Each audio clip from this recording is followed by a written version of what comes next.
Okay, I think we will get started. People can still join us as we get going here. My name is Charlie Rutkowski. I'm the director of the Accessible Transportation Resource Center, and I would like to welcome you to our ATRC office hour.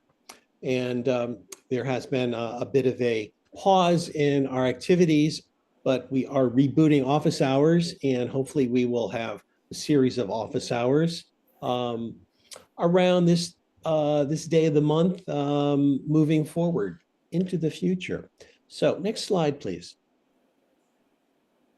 Just a brief note. There we go.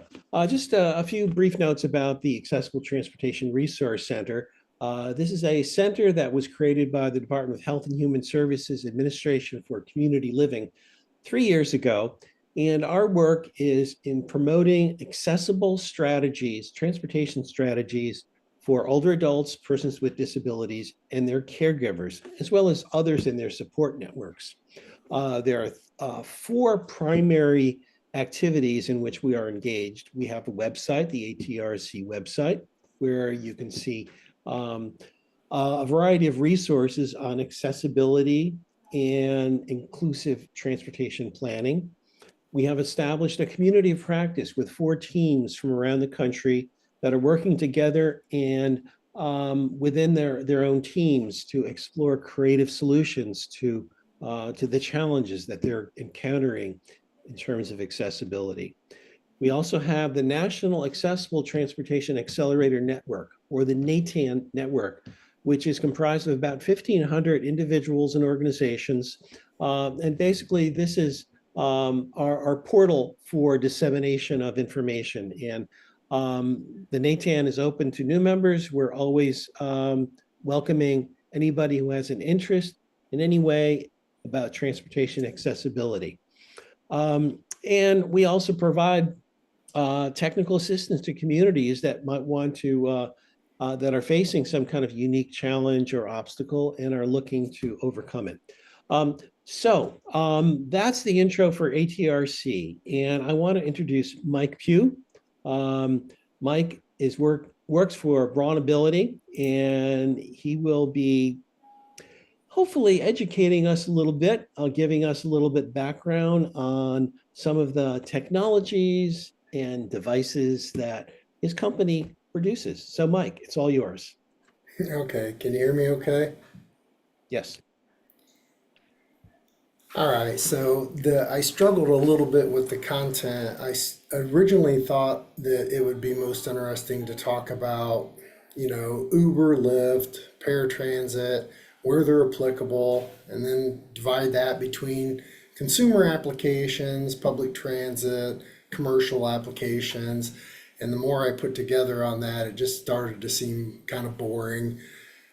So I thought probably where my area of expertise is anyway is a little better anyway, is to talk more about conversions versus upfits, why they exist, to answer the question of why don't OEMs do it, and then maybe hone in a little bit on electric vehicles and how they play and will play a role in accessibility, and then get into robo-taxis a little bit. And when I say robo-taxis, I'm basically talking about autonomous cars.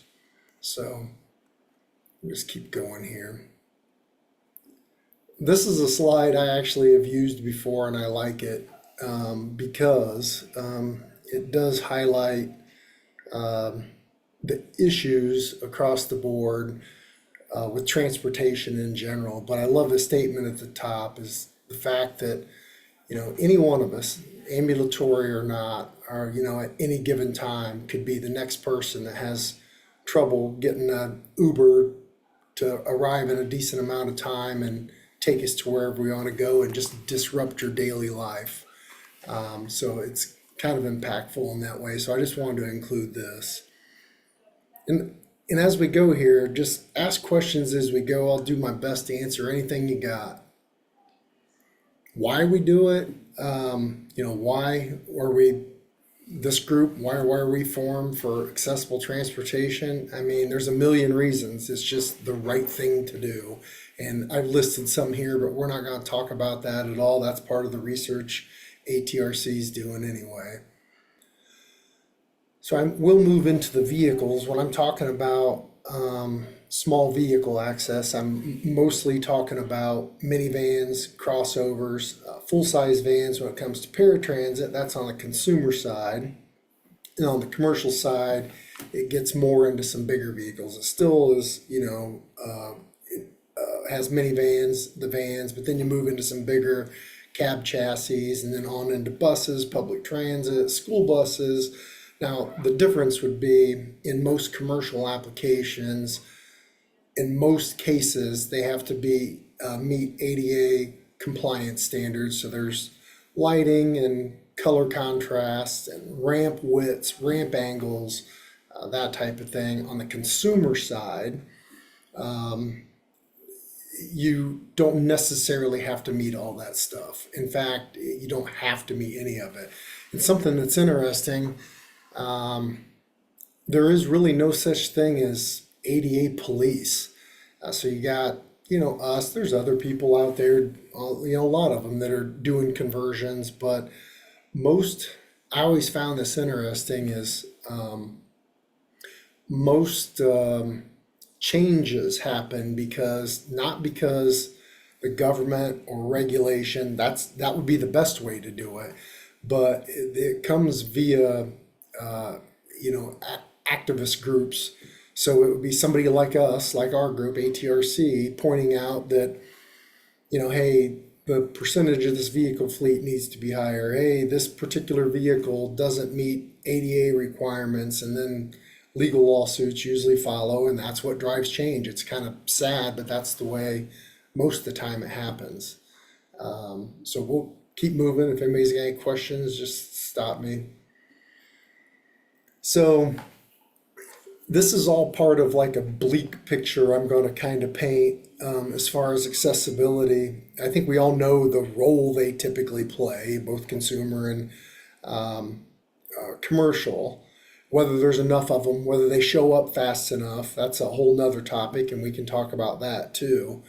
But vehicles in general, and I'm going to show this, are getting smaller. And electric vehicles, if you look at the overarching architecture of electric vehicles, they've got slender roof lines, they've got sloping features on the very front and back, which are typically for aerodynamics. And the vehicles are getting smaller in general, the footprint, and that's all in an effort to maximize battery range, aerodynamics, stuff like that. So we're going to get into the conversion. I've got some pictures, but it was too big to slide in this slide deck, but I've got them over here. We'll show them. But what I was showing here is minivans do make a pretty handy wheelchair accessible conversion, and they're of the price range that is affordable by many. Granted, car prices in general have gotten out of control the last few years, but it's an interesting chart to look at in that not that long ago, less than 20 years ago, there was 14 mini brands out there, 14 mini brand nameplates, and that's down to just less than a handful now. So at one time there was 4 million minivans being sold, and it slowly but surely has tapered off. And now we have these minivan manufacturers. You've got Pacifica, Chrysler Pacifica, the Honda, got a Kia Carnival coming out, a new one, Sienna. But all their numbers are starting to fall below that 100,000 mark. And that's an interesting mark for OEM manufacturers. And we'll cover that in a minute. But I'll just cover some statistics that are kind of true across all OEMs. And that is, to make money, they have to produce roughly 200,000 units. Now, that can be shared across multiple platforms. So, for instance, the Princeton, Indiana plant for Toyota, they manufacture the Highlander, the Sienna, and some other stuff there. So you can capture that value by spreading your cost across multiple vehicle platforms. The Chrysler plant in Windsor is the only vehicle that's built there. Wasn't true before.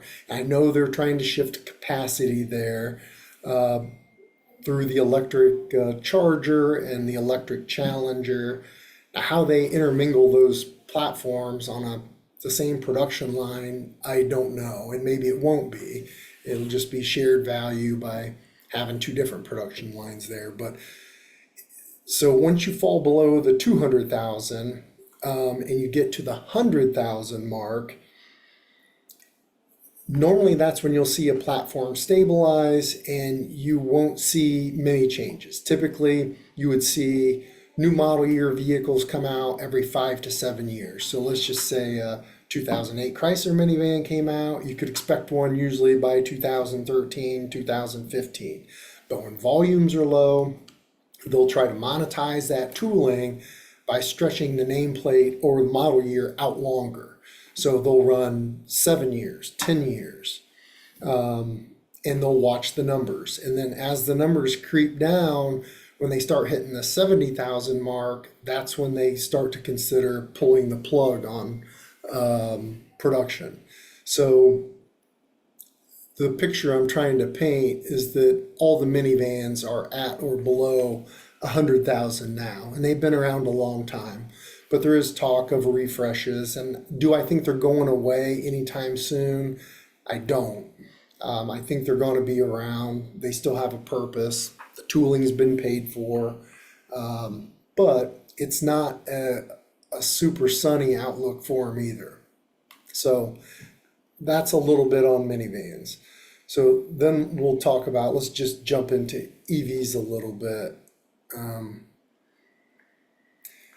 This particular slide, don't get caught up on the numbers of it, but it kind of backs up what I was supporting. On the left, basically, it's just a broad stroke slide, but on the left, when an OEM develops a new vehicle, typically by the time you tool up and you set up your production line, you've got roughly $2.5 billion in the whole setup. So when you divide $2.5 billion or $2 billion if you're lucky, by the volume of cars underneath stretched out over X amount of years, there's X amount of dollars or Y amount of dollars from the initial cost of development of the vehicle that they have to recover in order to pay for that original tooling and setup.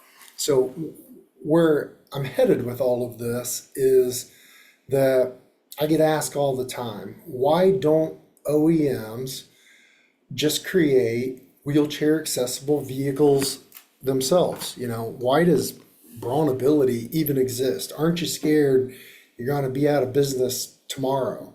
Yeah, obviously, it's something that you do worry about, but I'll say this, the OEMs are trying to save 17 cents on an HVAC control knob. So they are not going to put architectural changes and what do I want to say, all the accommodations into a platform, and then of course make the sacrifices to the aerodynamics and everything else with the EV applications and whatnot for a tiny percentage of vehicles. And I'll back that up by saying, at the Princeville, a good example would be at the Princeton plant with the Sienna, across the street, but not part of the production plant. And maybe this is a good time to even talk about some of the production plant numbers. And I don't know if this is interesting or not, or new information or not, but typically a production line at an OEM will be somewhere between 4 and 7 miles long, something to that effect. It'll have 25 miles worth of automated cables hauling stuff to and from feeder lines and to the production line. The takt time, which is like the station to station move, at least for the minivans, which I'm most familiar with, and some of the crossovers, they'll have roughly let's call it 900 to 1200 stations. The vehicles in continuous movement, and then there's X amount of people at each station that have a job to do, and their job time will run anywhere from 35 seconds to maybe a minute, but usually more in the 45-second range. So employees at Chrysler will have a 45-second job that they perform, every 45 seconds they perform that same job, whether it's putting, IP controllers in, a carpet in, whatever it is, adjusting doors. But that's how fast a OEM production line moves. So the Chrysler plant in Windsor, they'll output on one shift 600 cars in a shift. So when it's highly automated like that and it is fast moving, they cannot afford for that line to go down, and they don't like variation.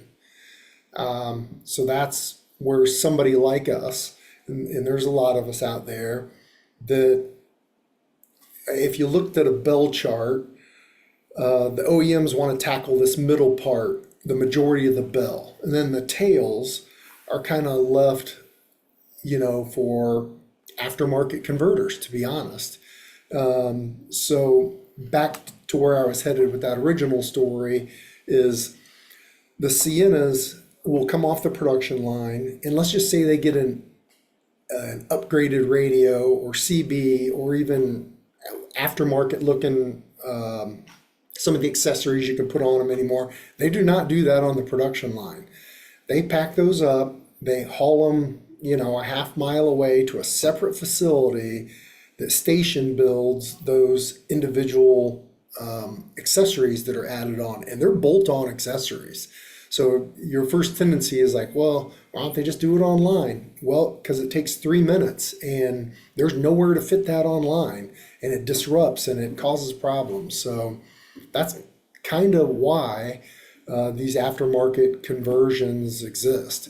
A, it's a small part of their fleet. B, it just does not blend well with an OEM atmosphere. So do we have any questions on that so far? I know that was a lot to unpack, and I covered a lot there. We'll keep going. If somebody's got something, chime in. So then on the accessible vehicle side, obviously cost of development is a lot lower. So I'm going to say for a wheelchair accessible vehicle in our market, and I keep saying Pacifica, let's just jump to the Traverse. It's going to take 18 months and $5 million. That somehow you've got to recoup that development cost over X amount of years, and you've got to do it before the OEM changes the body style. So there's some advantages of converting vehicles that way. And we'll get to that in the robo-taxi section a lot, because if there was a OEM that created a robo-taxi that was autonomous and it was a wheelchair accessible, will it have all the features that every customer wants? Nope, it won't. You got diehard Toyota people, you have diehard Chrysler people. It's going to have one set conversion on it, whereas in the aftermarket, you can get 52-inch high openings, you can get 56, you can get 60, you can do rear entry, you can do side entry, you can do in-floor, you can do fold out. And you would think there'd be some consolidation there, but just, I won't give exact numbers, but on the Chrysler Pacifica alone, we do 12 separate conversions on it, completely different conversions. So a company like ours, we never get the chance to take advantage of high volume manufacturing, like additive manufacturing or stamping, even castings, stuff like that. There's really no opportunity for that because we're selling 200 of this conversion, 300 of this conversion, 500 of that. If you ever get up to 1,000, it's lucky. So that's like about the top of any conversion you're really talking to. So this is these tails I'm talking about again. And it all just comes down to, on the consumer side, custom preferences. what the disability is, what you can afford. There's a lot of inputs that go into it, and that's why there's just low volume, high fragmentation is what I would call it. So hope that makes sense. We'll keep wheeling along here and see what comes up. So this slide is kind of just what I talked about, but I'll hit a few other things too on vehicle conversions. When it comes to what type of vehicle is accessible, it all starts with headroom, and it starts with room inside the vehicle. Primarily, I'm focused on wheelchairs here because that's the segment our business is in, but it's applicable to all. First and foremost, it is about utility of the vehicle. So a person in a wheelchair has got to be able to get into it. So what does that mean? That means it's got to be tall enough. And yes, I get it. The floors can be cut out. It's exactly what we do. I'll show you some slides of it in a minute. In the Chrysler Pacifica, we cut the factory floor out from, I call it the firewall. It's called, technically it's the toe pan. But if you picture where your feet are at, we cut from the engine cradle all the way to the back bumper, and it's cut out to the rockers, which is side to side, your limitations. We actually cut into the rockers, and that section of floor is taken out and thrown away. So along with that goes your carpet, your interior plastics that mate to it, your seats. Well, the seats typically mount to the floors, and what will replace that is a customized floor that's been lowered however much. Let's just say 16 inches. That's our most popular. So we're bringing in an aftermarket floor that is 12 feet long and 16 inches deep and 5 feet wide. We're bringing it up, welding it to the vehicle, and it's got all the adaptations for a wheelchair to help tie them down, to help them ride, to mount a dock, to hide the ramp, whatever it is. So goal number one is create the height for a wheelchair to get through the door. Part two, make sure the door is wide enough for a wheelchair to get comfortably through. Now, the ADA spec is 30 inches. 30 inches is pretty narrow for a lot of people. A sister company of ours is Permobil. They make the wheelchairs. A lot of those wheelchairs they can't even fit through 30 inches, not with the armrest down and deployed. So the wider the better for the most part when it comes to door opening height and when it comes to door width, especially door width. So the number of vehicles that are out there that are conversion worthy start to shrink down. This is why minivans and some SUVs are good targets. So we'll just keep going on that. When the floor is cut out and it's dropped, you could imagine that a drive shaft that goes to a rear wheel drive vehicle is 1,000% in the way. In fact, it makes them unconvertible. So for a while, we did a conversion on the Ford Explorer, but they transitioned that to the Lincoln platform that had a drive shaft. That killed it instantly for us. So here's another limitation is can't have a drive shaft. So when it comes to the vehicle architecture, the location of the B-pillar is important too. So if the B-pillar is extremely forward, it allows the two front seats to extend behind the B-pillar. At first, doesn't seem like a big deal.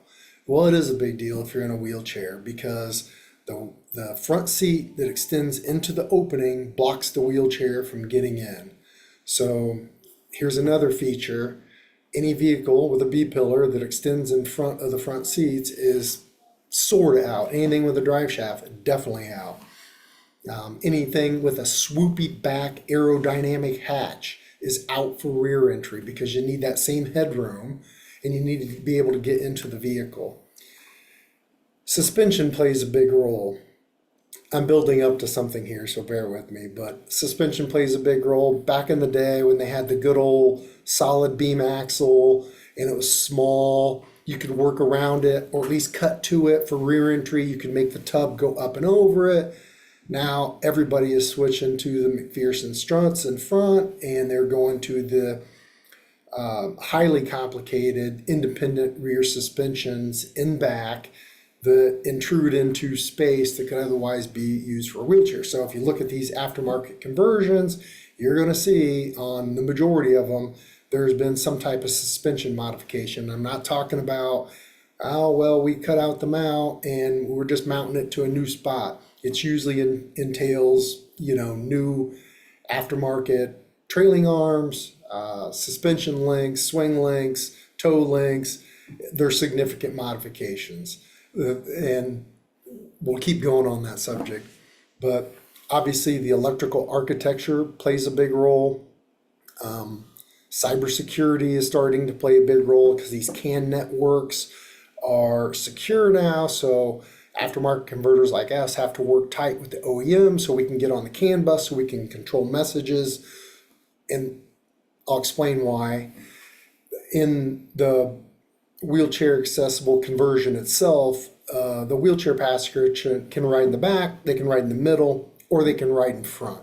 And the way that's done is when that floor is lowered, you can't just mount the seat back to the floor or it'd be too low. So you've got a pedestal that it sits on that is made to be removed and or interchanged in some cases, but at the very least it's made to be removed. So that way if I'm traveling with my spouse and I'm disabled and she's not, we can pop the front passenger seat out or the driver's seat, put it in the garage. I can ride in front with her and then just carry on a conversation with, eye to eye. And then later on, if she wants to drive and I'm a rider, we switch seats or we take the seat from the garage, put it back in, and away we go. When you're taking the seats in and out like that, you have air. So OEMs never intend for those seats to be pulled in and out, let alone swapped. So they use that as an opportunity to hide a lot of modules and electronics underneath the seat. So anymore, we're spoiled and we've got heated steering wheels, and we've got memory for mirrors and memory for that, and heated mirrors, and you name it, let alone sound systems and video systems. They hide those modules under those seats because it's a free space to put them. So during the conversion, all those modules have to come out. Some of the wiring has to stay because it controls the seats when they're in place. Some of the wiring has to go because it moves with the relocated module. And then some will stay with the seat. So the wiring is typically pulled apart and significantly modified and restructured and replugged. And then you got to find the mating ends and get that all set up and make sure the airbags on the seat is out.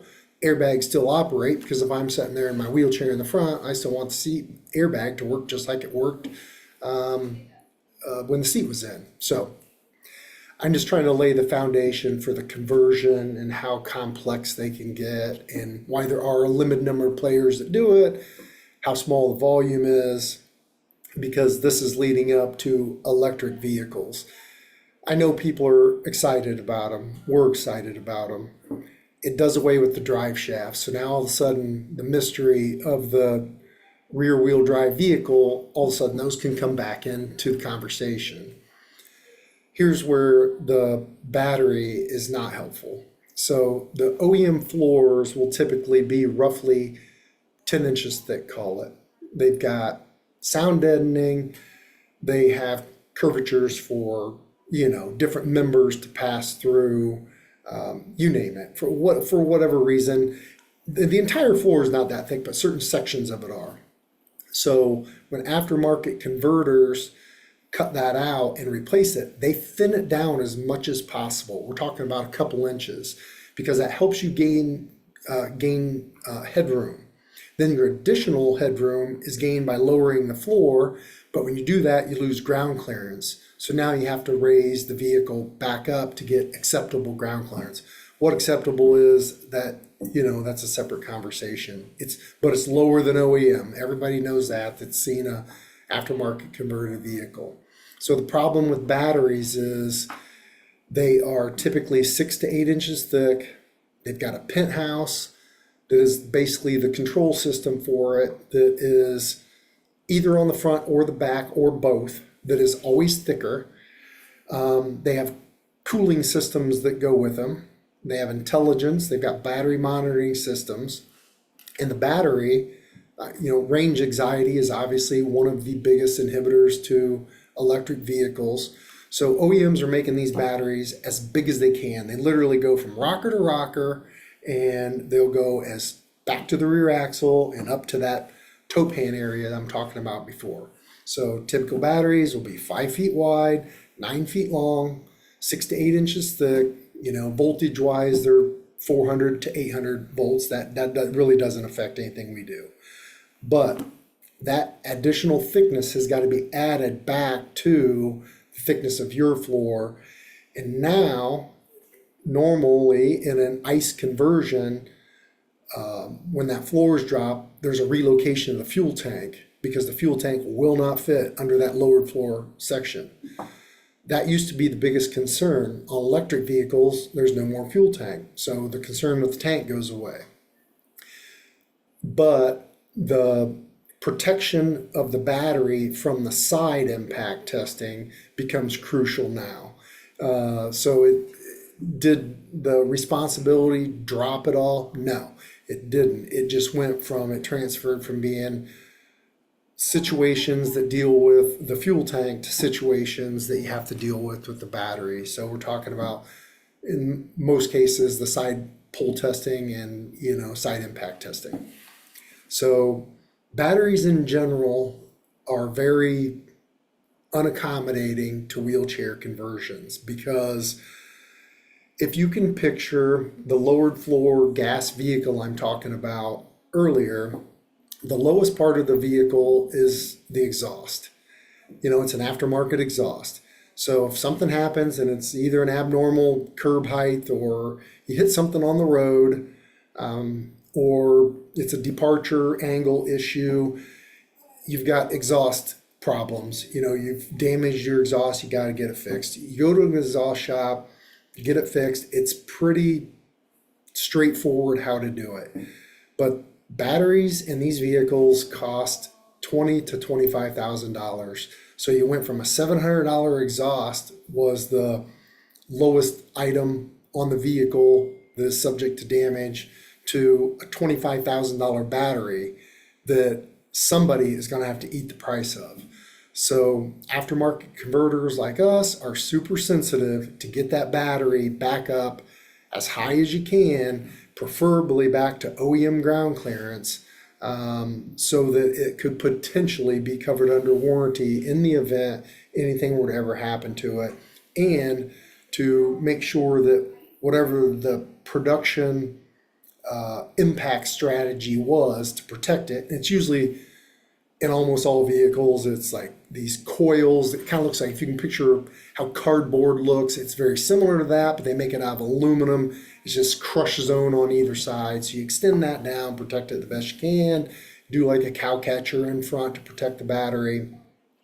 It's part of the reason you don't see a lot of wheelchair accessible electric vehicles on the road yet. That's one of the many things.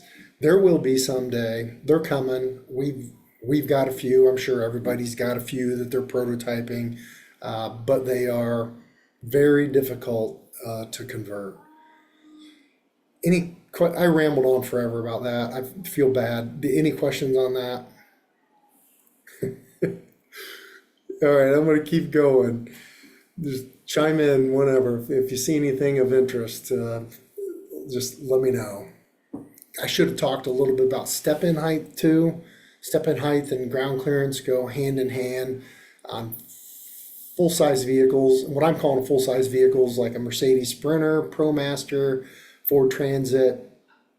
Typically, the step-in height on those is 22 to 24 inches, but they already have the door height that you need. So there is really no reason to lower the floor unless you're trying to lower the step-in height to get to where you can get away from a lift application to a ramp application. And I think most people are on board that a ramp application is always easier than a lift application. A ramp, for a lot of reasons, it's not governed by FMVSS 403, 404. You don't have to have an attendant. You push a button, ramp comes out, it's stable at the bottom end on the ground, it's fixed at the vehicle side. As long as you can control ramp angle, it's pretty easy process for a wheelchair to get in and out without the fear of tipping over. Unlike a lift, where you are, hoisted into the air, out on a diving board, if you want to call it that, out on display for people to see. Let's say it that way. There's no transparency in the driveway, I'll call it. Whereas, if I go to my local CVS in a wheelchair accessible vehicle with a ramp, I pull up, my Pacifica looks very similar to somebody else's Pacifica. I push a button, ramp comes out in 8 seconds. I roll out, push a button, my door, ramp goes up, my door closes. It's transparent. It's actually got almost kind of a cool look to it. And that's really not the case with a commercial lift or any lift application for that regard. So we'll keep going here.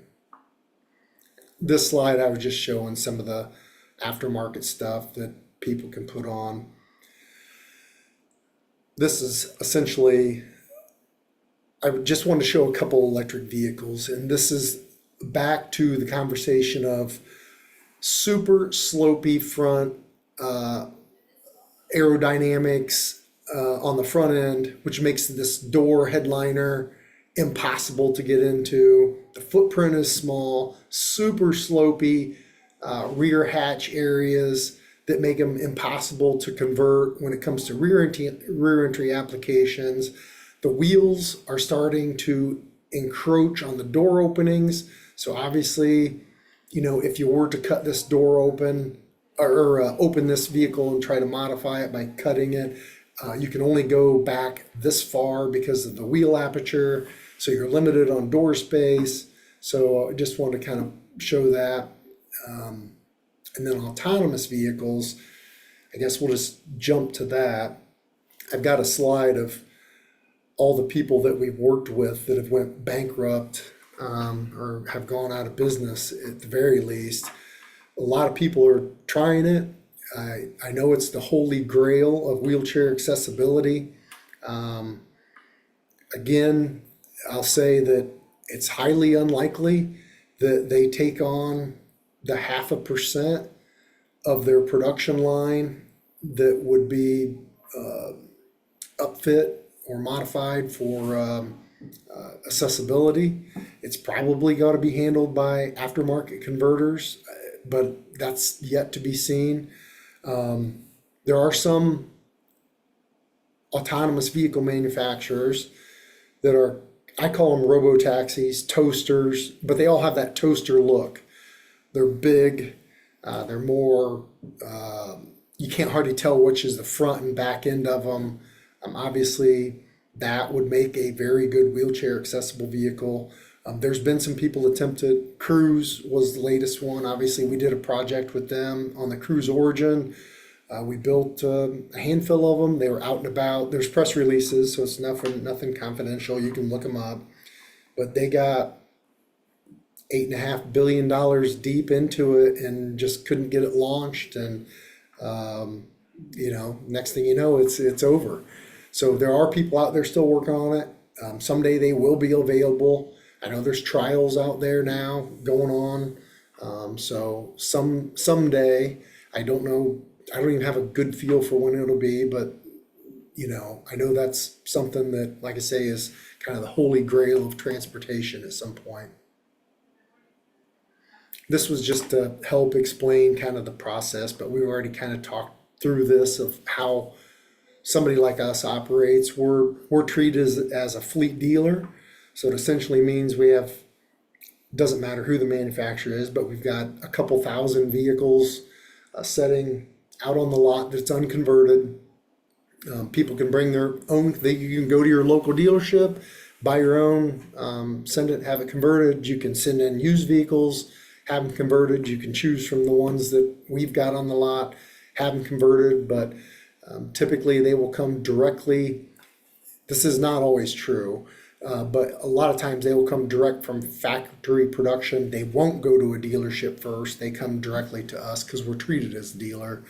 We convert, and then we have our own, just like most do, have their own mobility dealer network. And the reason they exist is because there is no one platform fits all, no one upfit fits all, down to as simple as a wheelchair dock. If you try to heat map where they're located, they are all over the vehicle because people tend to ride in different locations in the vehicle. They have different wheelchairs. There is very little regulation on wheelchair tie downs. So you'll see different designs on a Permobil as you were from a tie light, from a Sun, you go down the list. There's very little uniformity when it comes to trying to tackle the autonomous docking side of things sometime down the road. So back to autonomous vehicles, in parallel to their development, there still is no silver bullet for how to tie down not just the wheelchair, but the wheelchair occupant, let alone multiple chairs and multiple occupants. So that's something that I know people are working on, but there is no solution out there for that now.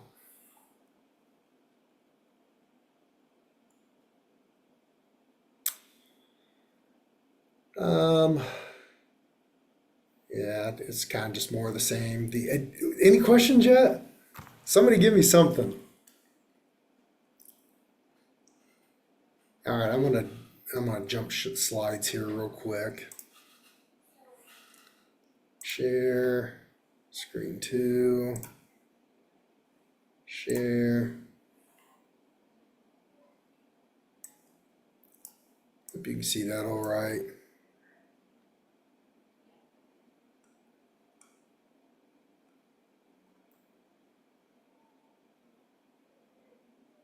Yeah, that's what I want to get to. So for anybody that's never seen it,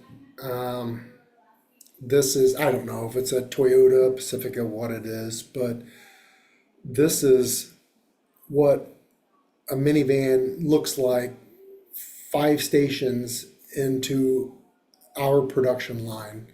Obviously, everything has been stripped out, interior wise, plastic wise, carpet. Let me jump to this one. Come on. So this is looking through the rear hatch. So what you see up front here, this latch is what your rear hatch comes down and attaches to.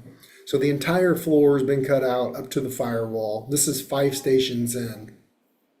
And what you see right here is the aftermarket floor weldment. There's 2 of them stacked on top of each other here. And what's going to happen is that is going to roll up underneath the vehicle, raise into place, and then weld it in. I just wanted to show everybody that so they have like an appreciation for the extent of the conversion. Obviously, once you lower the floor that much, the exhaust doesn't fit anymore. Fuel lines, brake lines, emergency brake cables, all that stuff has to be redone or replaced. So I did want to show that slide real quick. At the end of the day, when it's all put back together, you end up with a wheelchair accessible vehicle, that when you pull up to CVS looks a lot like everybody else's vehicle. And then you have normalcy in the driveway again. So to be honest, that's all I planned on covering, but I'd love to, again, answer any questions you've got. Grayson or Charlie, you guys have anything or any subjects that interest you that you want to talk about or?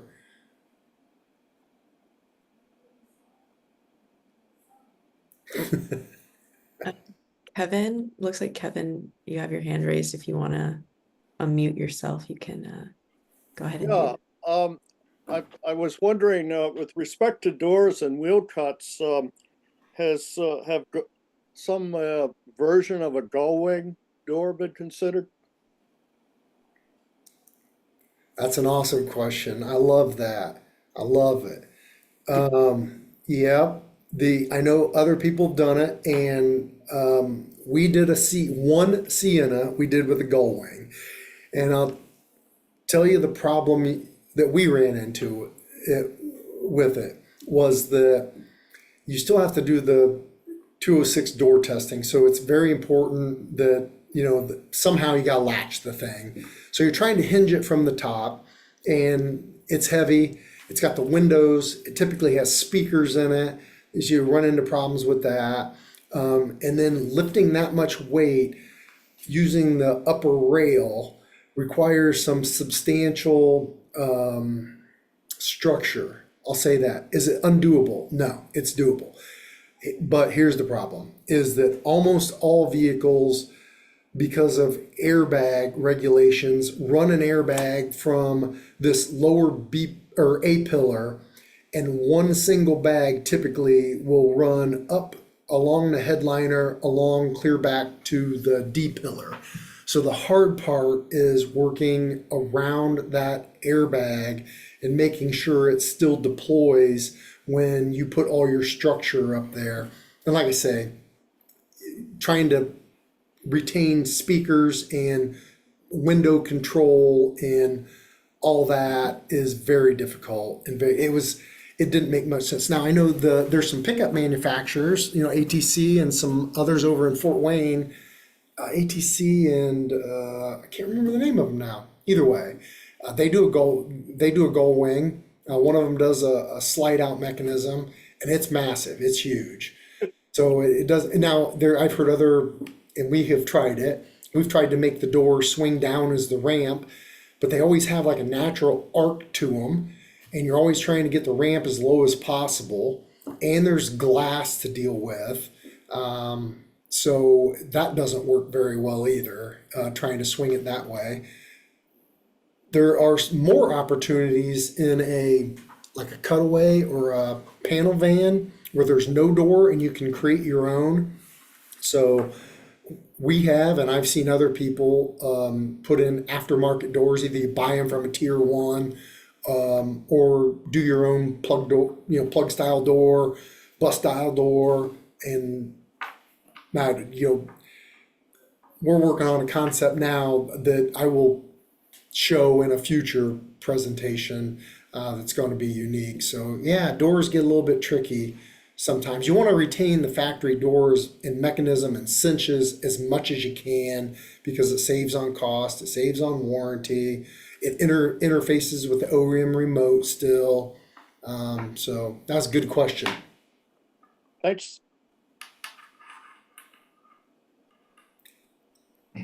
Hi, Mike. This is Dave. I'm with the National Aging and Disability Transportation Center. We're the technical assistance center for folks that receive Section 5310 funding from the FTA, which is Enhanced Mobility for Seniors and People with Disabilities. Oftentimes, your state departments of transportation will have either multi-state contracts or a limited number of vendors that they will offer to folks that receive that funding, so that they're choosing from a very limited list of vehicles in terms of the customization they can get, the type of vehicle, the types of customizations, their different models.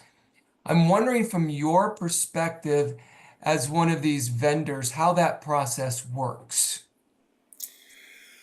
Holy moly, Dave. I'll tell you what, I have been at Braun 28 years. I actually never even fancied myself as somebody who would stay in one place that long, but it just worked out that way.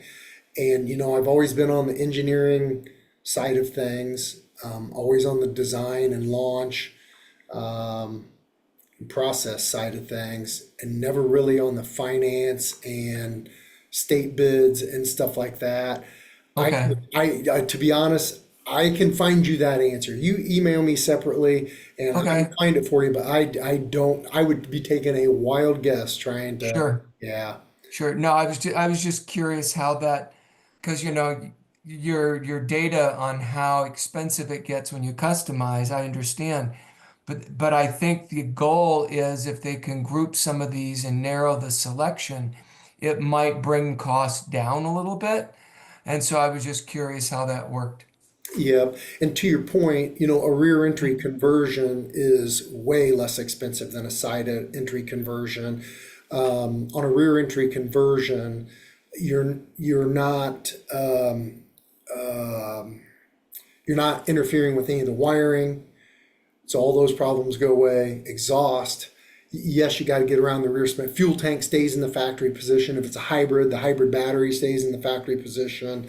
They're just a lot less invasive than a side entry.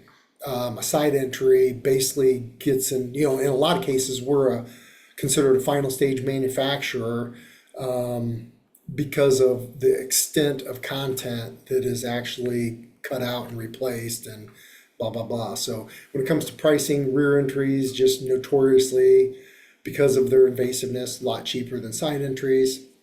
You made me think of something too, a dealer network.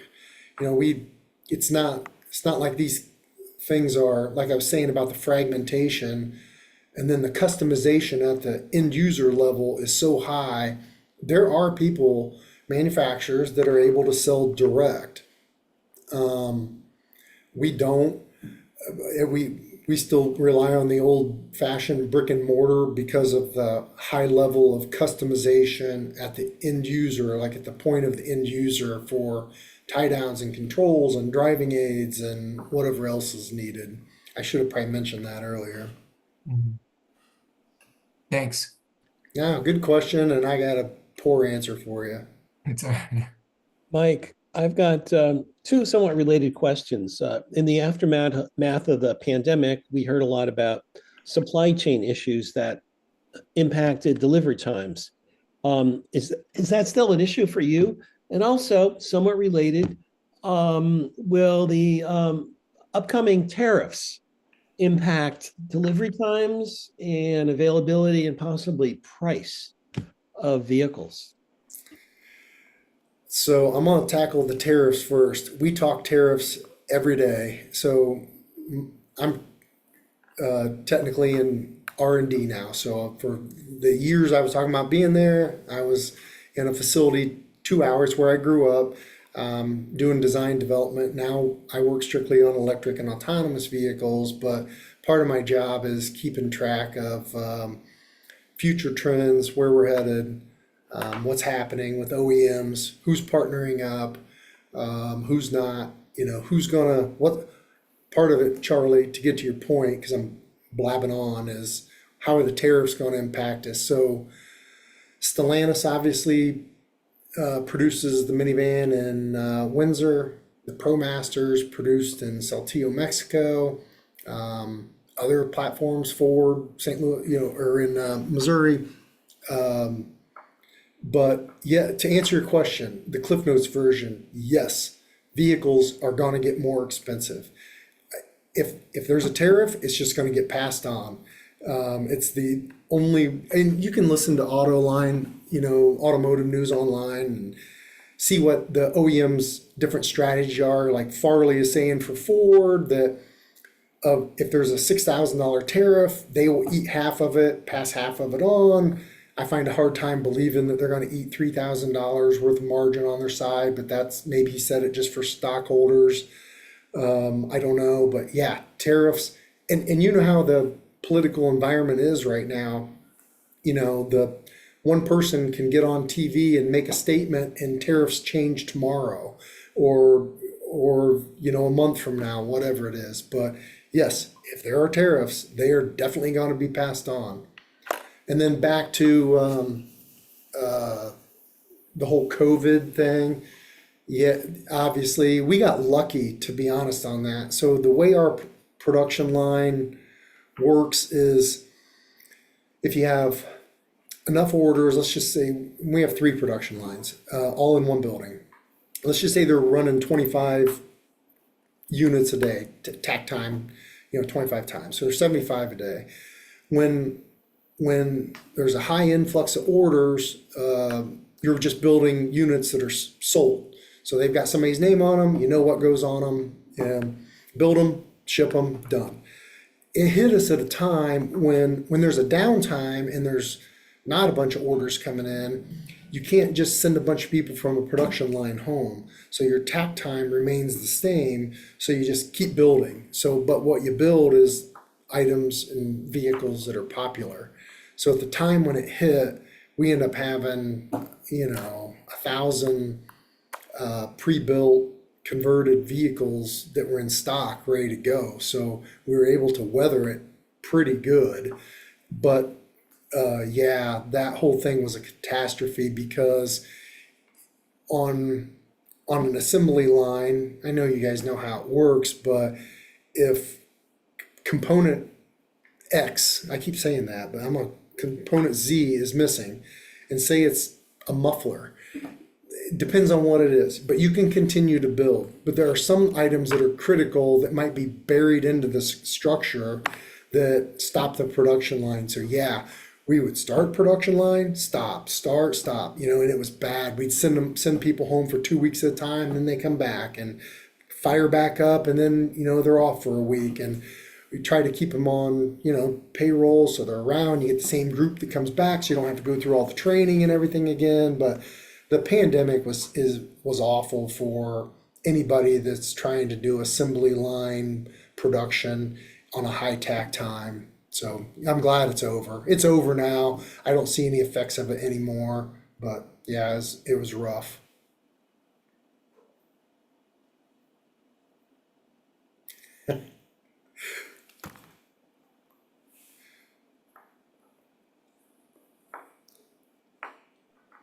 Anybody got anything? There are some questions in the chat. Okay, how do I open that? I can Yeah. read it to you. Jeff is asking, in new vehicle modifications, are all of the assistive safety features left intact, active cruise control, auto stop, etc., specifically for disabled drivers, users of EMC or SCOTT high technology systems, considering how computer-driven these new vehicles are? Is there any voice control options available? For example, car wake /name turn on left turn signal, or car wake /name high beams on. Yep. I'll break it down into a couple chunks just real quick, but any safety features that come in on the vehicle are almost always retained. So if it's the GM Cruise haptic, Super Cruise system, all that stuff's retained by pretty much all converters. If you don't, you typically have to label the vehicle with like a make and operative status. And like for us, we're not even eligible for it. So so we do retain that. Now, as far as is anybody working on something that is voice control? Paravan has some stuff that is, we don't, but people do make that kind of, there are other manufacturers that make that kind of stuff. I know Paravan makes some stuff. We used it on an autonomous local motors vehicle that we built. It worked pretty good, but I don't have any user experience with it other than that one project. And I didn't actually do anything hands-on myself. Somebody from Paravan came in and took care of it for us. So no, I'm not super familiar with that stuff, and I do see the value in it though. Now, if a vehicle comes to us or any other converter and it's got voice control on it, that obviously would be, retained.